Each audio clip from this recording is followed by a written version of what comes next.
Good evening and thanks for joining us. Developing tonight, the search for a missing father and baseball coach has come to a tragic end. After 10 days, family and friends ending the search after they received the heartbreaking news. Eyewitness News reporter Roxy Bustamante has the update.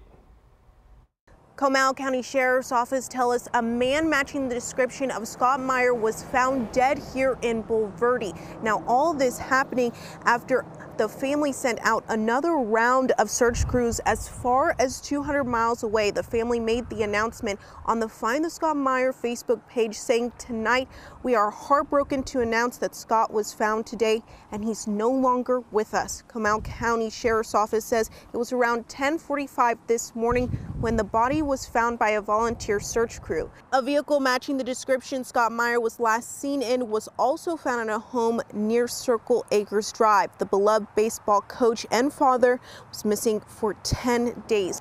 Comal County Sheriff's Office says that there's no evidence of foul play. Reporting in Bulverde, Roxy Bustamante, KENS 5 Eyewitness News.